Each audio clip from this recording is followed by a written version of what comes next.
নমস্কার বন্ধুরা, মিনার রান্নাঘরে সবাইকে স্বাগত জানাই। আজ আমি আপনাদেরকে দেখাবো ঝটপট কিভাবে একটা বরবটি দিয়ে বিকালের জলখাবার বানানো যায়। তো চলুন দেখে নেওয়া যাক এই বরবটির মুচমুচে পকোড়া আমি কিভাবে তৈরি করি।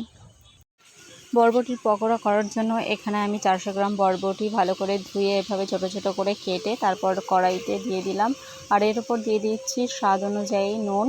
এবার আমি এই নুনটা দিয়ে একটা ঢাকা দিয়ে 3 থেকে 4 মিনিট এভাবে সেদ্ধ করে নেব।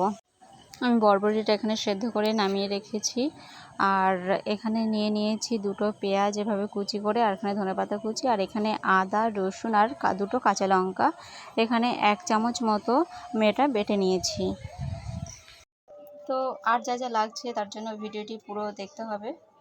তো এখানে আমি নিয়ে নিচ্ছি বেসন। এখানে আমি 6 চামচ মতো বেসন নিয়েছি, আর নিয়ে নিচ্ছি সুজিটা দেওয়ার কারণে পকোড়াটা খুব সুন্দর মুচমুচে হয়। তো এখানে সুজি ব্যবহার করেছি 4 থেকে 5 চামচ পর্যন্ত। তো আপনাদের আন্দাজ মতো এটা দিয়ে দেবেন। আর দিয়ে দিচ্ছি পেঁয়াজ কুচি, আদা রসুন লঙ্কার যে পেস্টটা বানিয়ে রেখেছিলাম সেটাও দিয়ে দিলাম, আর ধনেপাতা কুচিটা এটাও দিয়ে দিচ্ছি। যে কোনো পকোড়াতে একটু ধনেপাতা কুচি দিলে বেশ ভালোই লাগে। আর দিয়ে দিলাম হলুদ গুঁড়ো আমি 2 চামচ মতো দিয়েছি ছোট চামচের, আর দিয়ে দিচ্ছি লঙ্কা গুঁড়ো। এখানে রেড চিলি পাউডারটা আমি ব্যবহার করেছি, এটা কিন্তু কোনো কাশ্মীরি লঙ্কার গুঁড়ো না। তো ঝালটা আপনারা আপনাদের টেস্ট অনুযায়ী দেবেন। আর এখন দিয়ে দিচ্ছি চাট মশলাটা পকোড়াতে দিলে পরে অন্য একটা স্বাদ আসে, তো আপনাদের কাছে না থাকলে এটা বাদ দেবেন, কোনো ব্যাপার না। আর এরপরে দিয়ে দিচ্ছি স্বাদ অনুযায়ী নুন।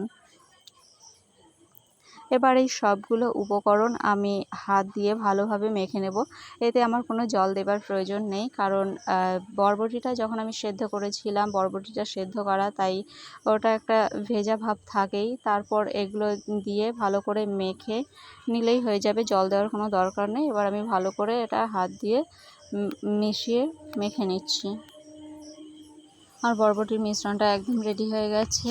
এবার আমি এটা ভেজে নেব। তার জন্য কড়াই বসিয়ে নিয়েছি গ্যাসটা অন করে, আর এখানে তেল দিয়ে দিয়েছি। তেলটা গরম হয়ে গেলে এভাবে আমি গোল করে চপের আকারে একটা শেপ দিয়ে একটা ভেজে নেব। আপনারা চাইলে অন্যরকমভাবেও শেপ দিতে পারেন।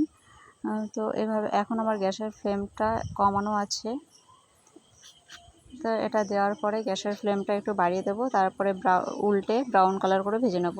আমি 2 মিনিট পরে এই পকোড়াগুলো উল্টে আবার এদিকটাও ভালো করে ভেজে নেব। এভাবে দুদিকটাই ব্রাউন কালার করে ভেজে ভালো করে তেল ঝরিয়ে তুলে নেব। একটা পাত্রে আমি টিস্যু পেপার রেখেছি, তার উপরে আমি এটা তুলে নেব ভেজে। এবার আমি এভাবে বাকিটাও পকোড়া ভেজে নেব। আমার পকোড়া ভাজা একদম কমপ্লিট, আর আমি এখানে সার্ভ করে নিয়েছি। তো ফ্রেন্ডস, আপনাদের এই বরবটির পকোড়ার রেসিপিটি কেমন লাগলো কমেন্টে অবশ্যই জানাবেন। ভালো লাগলে প্লিজ একটা লাইক করে দেবেন, আর যারা আমার চ্যানেলে নতুন তারা প্লিজ চ্যানেলটা সাবস্ক্রাইব করে পাশে থাকবেন।